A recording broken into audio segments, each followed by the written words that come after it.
ও অফিসে কারেন্টের অফিস থেকে আইসে আমার বাড়িতে এসে ডাইরেক্টলি লাইন কেটে দিছে। আমরা এখানে একটা আবার সাধারণ সবে শ্রমিকের জল খাওয়ানোর একটা মেশিন আছে, এটা বেড়ে কাটটা দিছে। পুরো কাটটা দিয়ে আসে 15,000 টাকা ফাইন লেখা গেছে। এরপরে আমি কালকে গেছি অফিসে, গেছি টিভি লিয়ে গেছে, মিক্সার মেশিন লিয়ে গেছে। এবার গেছি যাওয়ানোর পরে আমি স্যার ম্যাডামরা গেছি, ম্যাডাম আমরা তো গরিব লোক, চা বাগান কাজ করি, তো টেয়ার দিতে পারতাম না আমি। তো তার টাইমে স্যারের লোক কথা কয়েছে, কই না আরও 10,000 টাকা লাগবে। তাছাড়া আজকে আয়েন না, কালকে আয়েন করে গেছে গা, আমরা আয়া পড়ছি। কিন্তু আমার আজকে আমার মেয়ে একটা 12-এ পড়ে, আর একটা পড়ে 8-এ, একটা পড়ে 3-তে। তারা 2 দিন অন্ধকারে পড়তেই পারে না, কিন্তু কেমনে পড়বো, কারেন্ট নেই নাই।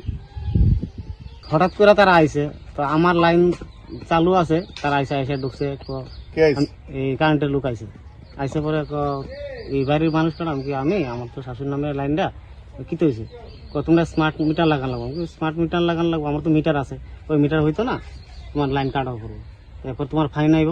কত কে লেগে ফাইন আইব, তোমার ফাইন আইব, তুমি মিটার চেঞ্জ করা লাগবে, ফাইন আইব। ফাইন কত, 15,000 টাকা লাগবে। এই বিষয় করে সেটা তারা লাইন টাইট কাটা দিয়ে গেছে।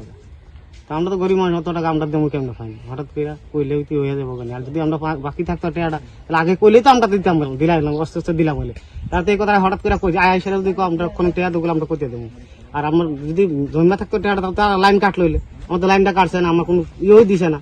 আয়সা হঠাৎ করে কইব যে আমার লাইনের টেয়া জন্মে রয়েছে, তো জমা থাকলে আগে কম না, আগে কইসে আমার লাইনটা কাটেন, তখন হঠাৎ করে আমি করতে দেবো। এটা লেগে তার লোক তর্কাতে হয়েছে, লাইনটা কাটটা দিয়ে গেছে। আগে খোলা এটা মুন্ডাফাড়া কোনগর 1 নম্বর ওয়ার্ড। কোন জায়গার অফিস থেকে আইছিল? এটা আইছিল মধুপুর থেকে। পাড়া প্রায় হইব 4-5 জন, 4-5টা পরিবার। তাদের উদ্দেশ্যটা কি আসলো, মানে স্মার্ট মিটার লাগানো? হ্যাঁ, স্মার্ট মিটার লেগে আইছিল। তারা স্মার্ট মিটার না লাগানো তারা এই কাজটা করে গেছে।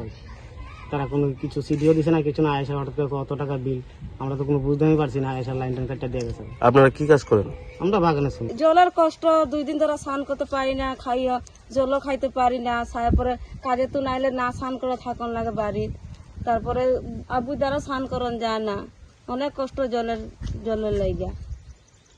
কি হয়েছে, জল কি হয়েছে, জল পাইতেছেন নাকি? জল পাইতাছি না, লাইন কাটা দিছে একদিন আয়া, ওই সেলুর লাইনটা, আমরা এই গ্রামের লাইনটা মুন্ডাপাড়ার।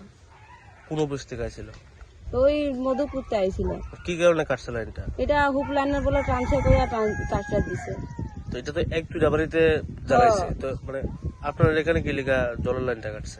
আমরা বলে হুপ জ্বালাই কইয়া। তো হুক কি তারা পাইছে আপনার এখানে? পাইছে যে এটা তো পাইনের বাড়িতে না পাইছে, এই সেলুর লাইন তো পাইছে না।